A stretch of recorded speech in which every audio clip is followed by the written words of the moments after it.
Doo-doo-doo, cooking with Rob. Hey, it's Rob here, and you're with me today to learn how to make some pad thai. It's a quick and easy dish, really good for you, and pretty tasty as well. So we're gonna get started. I'm gonna show you everything you need. All right, first up, you're gonna need 3 chicken breasts. I have 8 here, but I'm only going to use 3 today. Then you need about 1 stalk of celery, 1 carrot, a couple green onions, some of the Superstore pad thai sauce. This stuff is awesome.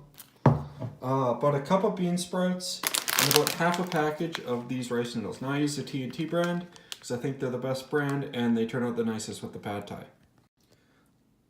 The first thing you want to do is chop up your vegetables. I prefer celeries and carrots because I like a little bit of crunch in my pad thai, but you can really use whatever vegetables you want here.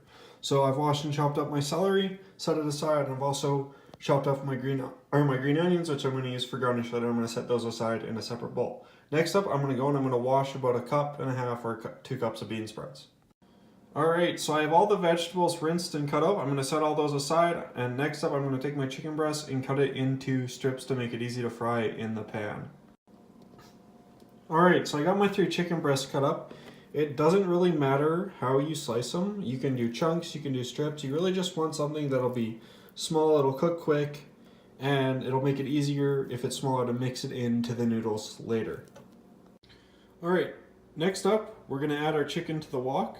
If you don't have a wok, you can use a frying pan. A larger one works better. And if you're interested in getting a wok, I went to T&T and got this for about $30, and it was one of the best things I ever bought for cooking. Now, I have a bit of olive oil in here to help the chicken so I don't burn anything. You can use any cooking oil you want. Olive oil was just happened to be what I had on hand. Alright, so I've got the chicken started. I've set the heat to medium. And while this is cooking, I'm going to keep an eye on it, make sure it's not burning.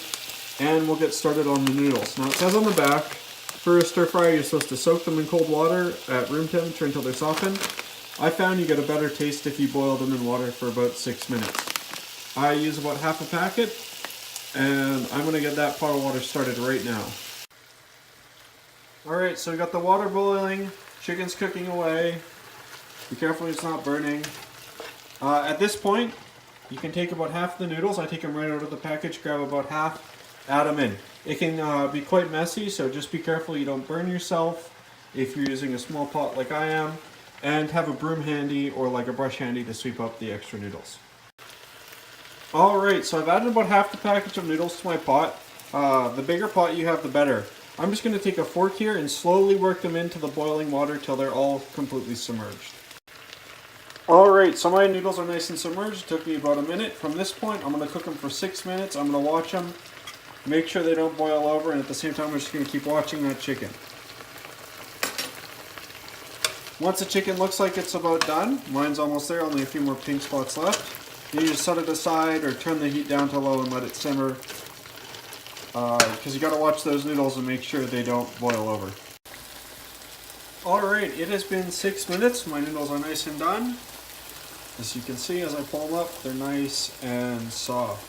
So I'm going to turn the heat off, and next up I'm going to drain them. After I drain the noodles into the sink, I'm just going to add them to a container to hold them for right now. I'll need them again in about 5 minutes.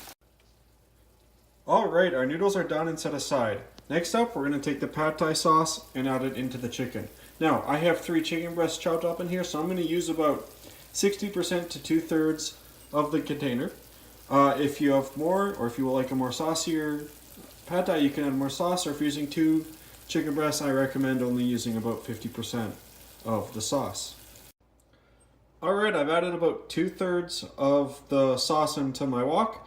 I'm going to turn the heat back up and just let it simmer in here with the sauce for a little bit before I add my vegetables.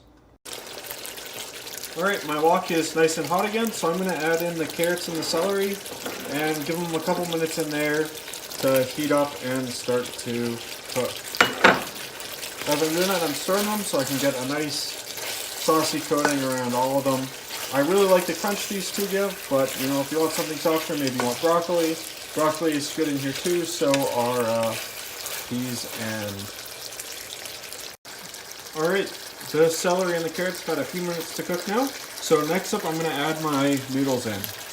As I'm adding my noodles, I'm going to use the fork and the spatula to try and get a good mix. It's going to be pretty tricky with these noodles being so sticky, but with a little practice, you'll get the hang of it. And with that, the noodles have been mixed in. Takes some practice to do it, but you don't have to cook the noodles very long. And the wok, you really only just want to heat them up a little bit. Only 2 more steps left. For the first one, we're going to take our bean sprouts, dump them in there, and then give it a good mix around, get them in there. You don't want to cook the bean sprouts too long, but they add a nice flavor to the pad thai.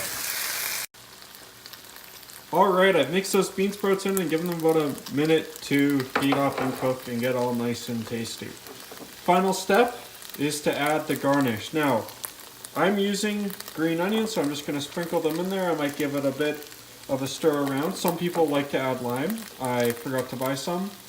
So there's going to be no lime today for us. It's only going to take about 30 seconds after you add these in for them to heat up. Maybe give it a couple stirs and you're done.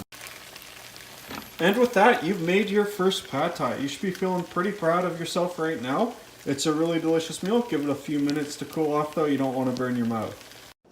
This has been Cooking with Rob. Thanks for joining me today as we made some pad thai. If you could, please hit that like button. And don't forget to smash that bell icon so you can stay notified to all my latest cooking videos. Thanks, bye!